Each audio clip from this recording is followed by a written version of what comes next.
One of the first commonalities we found among interviews was that students are not receptive to negative feedback because they aren't sure how to take it constructively.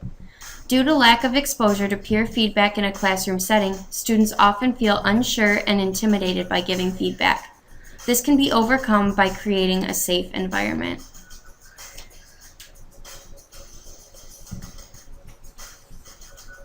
Sometimes when we give feedback, if it's not normal, they may think you are being harsh.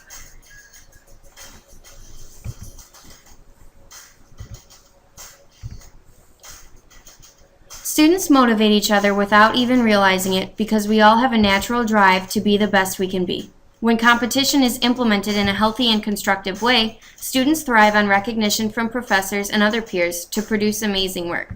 But the starting point is setting clear objectives. Right, because if I feel like I'm competing against other students, it makes me work that much harder, you know?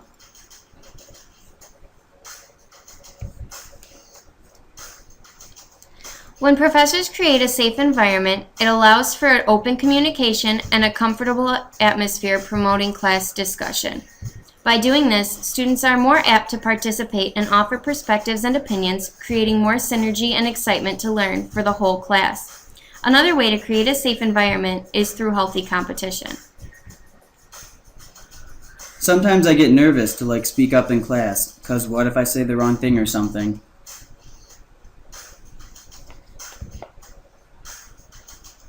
Once students have a clear idea of professor expectations, they are better equipped to achieve what is being asked of them.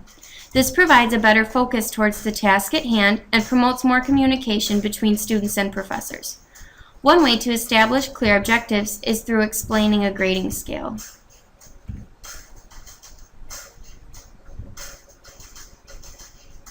I think the more prepared faculty will have an idea of what their expectations are. We should have those learning objectives in mind, or clearly articulated in writing and shared with the students.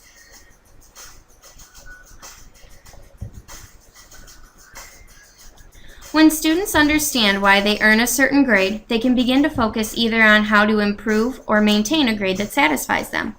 We discovered that students appreciate detailed reasoning from a professor's perspective about a grade they received rather than simply a letter or percentage. Once clear objectives have been set, it is the professor's responsibility to check in on the whereabouts regarding what is expected of them. I need to know why I got the grade I got. If I just get my paper back and it says I got a B, but has nothing written on it, I get really irritated that now I have to go ask my teacher, who probably won't remember.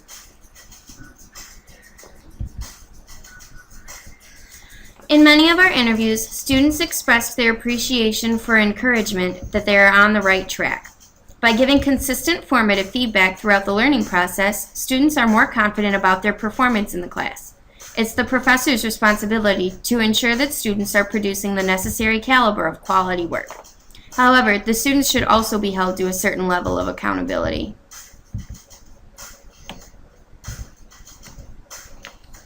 You go to them and make sure they're doing what you want them to do.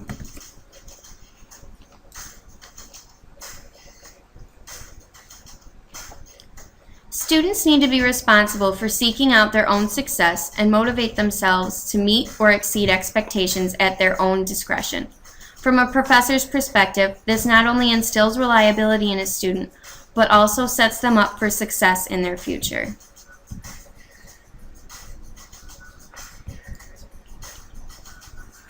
I feel like we do need to be held accountable as students. If I don't understand something, then I need to go up to my professors and ask what's going on.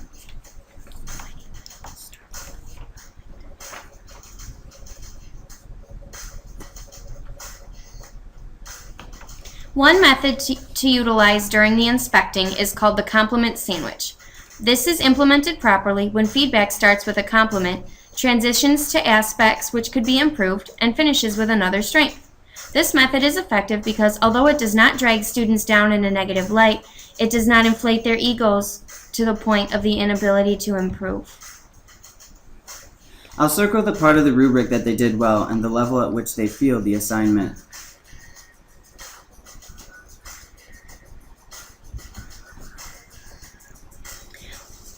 While the sandwich method is very effective, students recognize that too much feedback is almost always better than too little.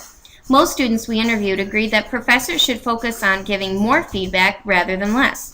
On the other hand, professors find it difficult to give detailed feedback to every individual due to lack of time in their schedule. This is a key concept into which we will delve further later. Because of this discrepancy, we believe there is a current knowledge gap between students and professors regarding the proper amount of feedback. There's really no such thing as too much feedback. I'd rather search through a lot and find what's relevant than have to go off nothing.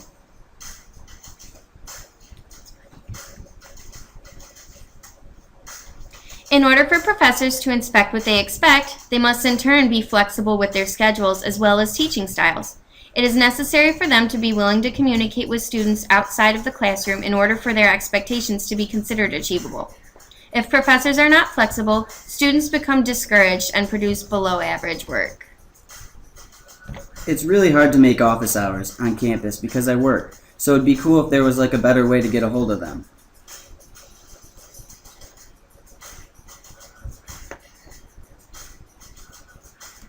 Alongside a flexible schedule, professors need to allow themselves to be accessible for questions and concerns from students. We found that students believe a level of accessibility promotes an approachable atmosphere, and students are more apt to visit professors if problems arise. It is imperative for professors to identify their preferred method of contact and do their best to follow through with this. It's so annoying when teachers are like, you can always feel free to ask questions, but they don't even really answer them.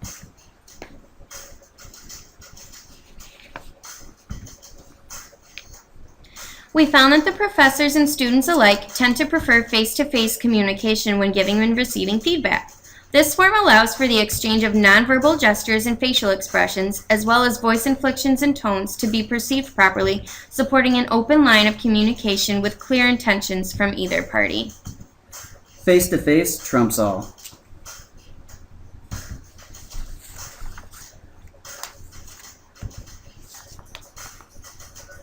It is agreed by both professors and students that feedback is most effective when it's given immediately.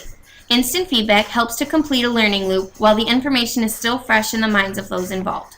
When given quickly, it also reaches the students during a time when they are still motivated to perform well and encourages them to keep working toward their goal. Feedback I get after 2 weeks is pretty much useless.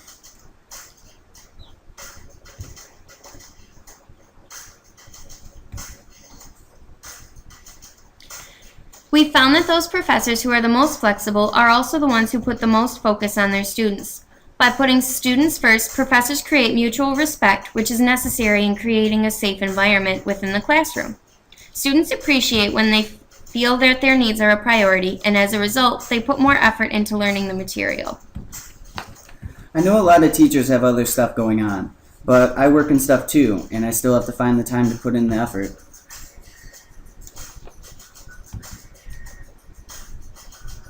Professors who exhibit enthusiasm for their subject and how they impact their students tend to be the most student-oriented.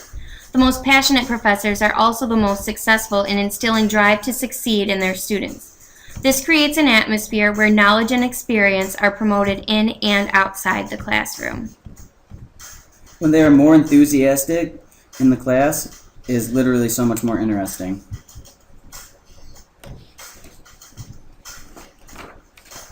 Oftentimes, more emphasis is placed on other responsibilities due to a lack of monetary incentive for a professor to be student-oriented. Such endeavors as research and service offer more incentive for a professor, and this can be considered a major flaw in the circle of formative feedback. Outside the academic world, professors also struggle to find a balance between other obligations such as family needs. They get paid more by doing research, which oftentimes has nothing to do with students, followed by service, which oftentimes has nothing to do with students, and that very far third is students.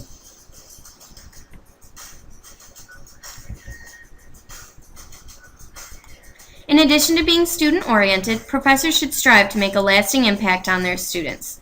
When this relationship occurs, we found that students may even return after graduation with tips and tricks on how to improve a professor's classroom experience.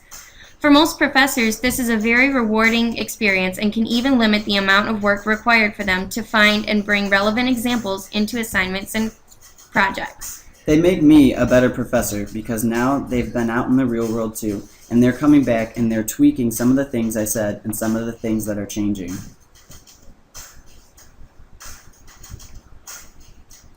Relevance is imperative for students to stay engaged in current lessons. Professors need to keep in mind that what is relevant to them is not always what's relevant to the students. The world is constantly changing, so professors must keep updating their materials in order to receive the best outcome for their students. Effective, relevant examples need to be applied to real-world issues. This practice instantly makes a class more interesting and applicable. I feel like when the material actually matters to my life, it makes me want to learn more about it.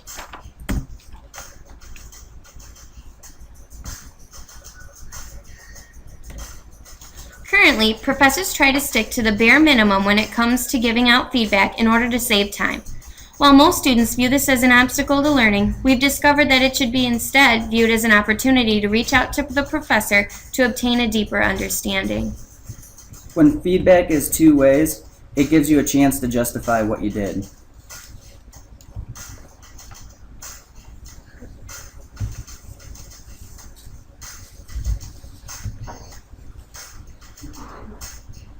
One of the most pertinent challenges students face in today's classroom is the state of unawareness professors settle into.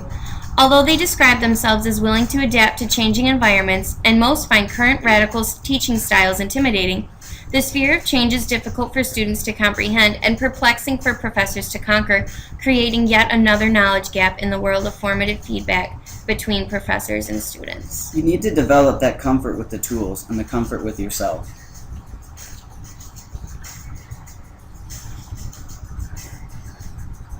Because professors are afraid to move into uncharted territory, students do not receive enough experience to feel comfortable giving and receiving peer feedback. While we found students feel more comfortable sharing opinions with those they know, there is not enough emphasis placed on peer feedback for students to grasp a firm understanding of how this process works. Due to this lack of exposures, students become unsure of how to properly administer feedback as well as interpret it once they receive it. As we've mapped out in our concept framework, the unqualified state students are in leads them to have an oversensitive reaction to feedback. Giving good feedback to my friends doesn't really matter to professors, so why should I care?